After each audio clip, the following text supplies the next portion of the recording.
All right, good afternoon. So this is going to be your learning styles lecture. This is not going to be as long as it would be if we were face to face. Obviously, I want to keep somewhat of your attentions while you're going through this. So this is going to walk us through different learning styles. You're also going to notice under this folder there is a True Colors packet.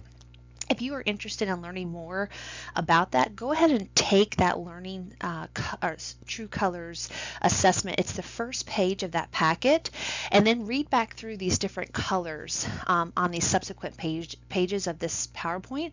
It'll really allow you to tell not only your own personal strengths and weaknesses, but it'll allow you to see your students for their strengths and weaknesses. For instance, I used to use the True Colors assessment with my high school students, and I knew that if I had two oranges at a table, I needed to separate them because my oranges were super competitive and they would be super competitive with each other. I also knew that if I had a group of four golds, nothing would ever get done because they would sit there and stare at each other. So knowing how our students function in a collaborative work environment is super important. Okay, so go ahead and take that, and you can use those resources in your future subsequent classes. And it's always really interesting to see what color you are. And this is kind of my little synopsis of what each color is. By the way, I'm a green, and we'll come back and talk about that in a minute. So who said this? Doing the same thing over and over again and expecting different results. Isn't that sometimes what we do as teachers? It's almost like we pretend our students are deaf. They didn't get it the first time, so what do? We just speak louder, right? And that's not what our students need. They need us to change what we're doing in order for them to attain and reach those mastery goals that we have set for them. Einstein said this, right? We can't just keep doing the same thing over and over again. There's actually an elementary school here in Chattanooga, and if the students don't master the content in their guided reading groups, she has the teachers reteach the same lesson during recess. How does that make any sense? They didn't get it the first time, so you teaching it again, they're not going to get it the second time. We have to change what we're doing in order to ensure that our students are understanding the content and mastering those standards. I think you need to paste this on top of your computer if you're in your classroom. If children are not learning the way we teach, we need to teach the way that they learn. And would you agree that we all learn a little bit differently? And I know there's some talk about learning styles, and I actually like to call them processing styles, which we'll talk about in a moment. But every child, every adult processes information differently. Okay? And if your kids are sitting in your room and they get that glazed over look, you know that something you're doing is not working. If all of our students are not engaged and with us at every moment of that instruction, we must change and meet them where they are. Correct?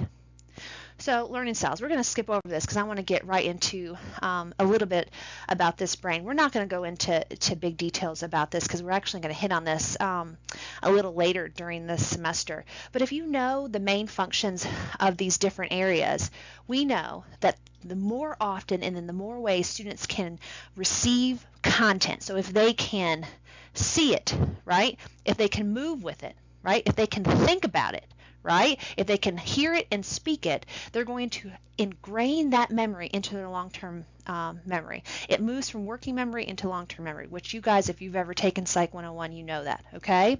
Repetition, rehearsal is how we move information. So we're going to actually say here that this is not just styles, this is processing, and this is really awful how I'm writing this. So forgive me, my English teachers who are in the room probably with us. So we know that there's visual types of processing, auditory types of processing, and kinesthetic. If you've ever read Howard Gardner's Multiple Intelligences, you know that there's actually more types of processing than just these three, but these are the main umbrella terms for all of the ones that are out there. There is some controversy over Howard Gardner's propositions anyway, so I want you guys to just have a working knowledge of what these mean.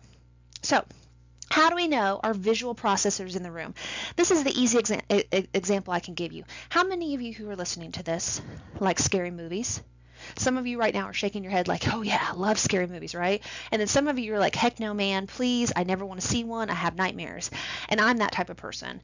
I had to stop watching Criminal Minds because I was having so many nightmares.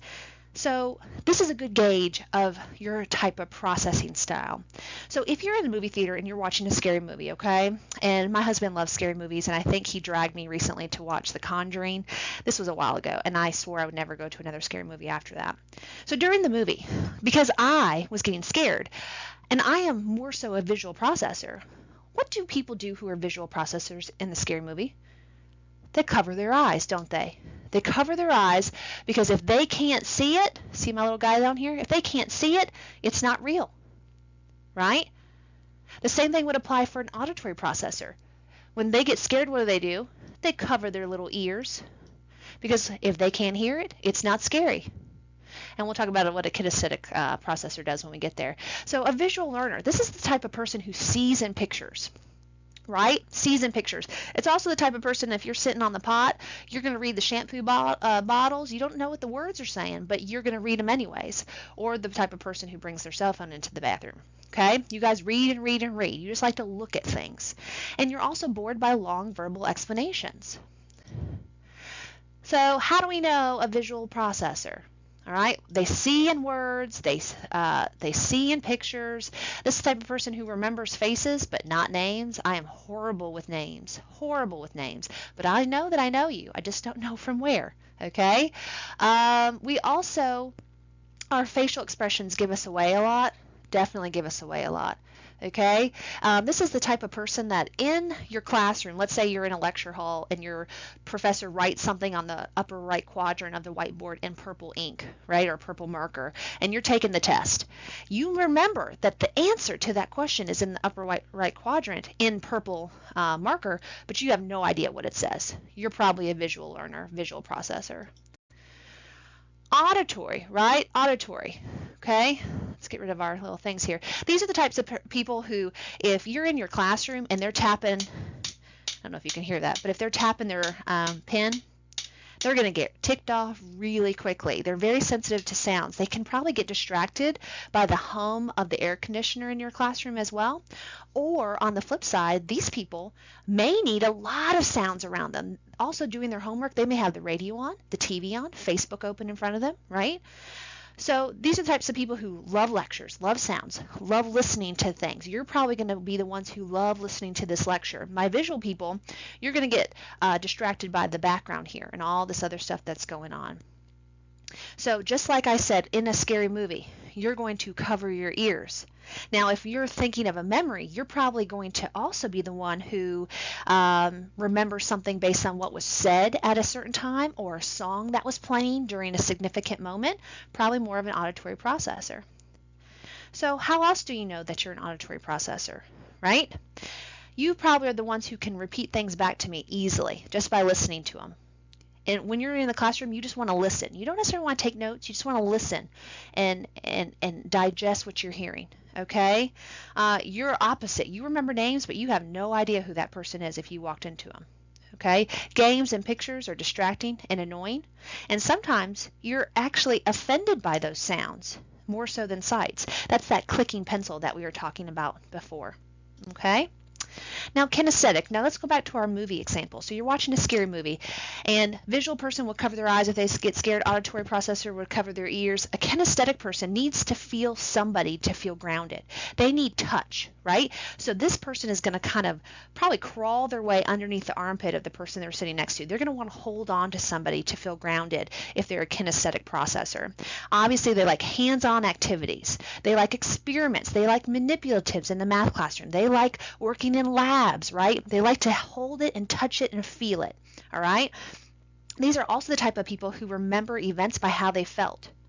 All right, so if you can think back on something traumatic that has happened in our country or locally, think back to when we had the terrorist attacks downtown at the Armory and at the recruitment center.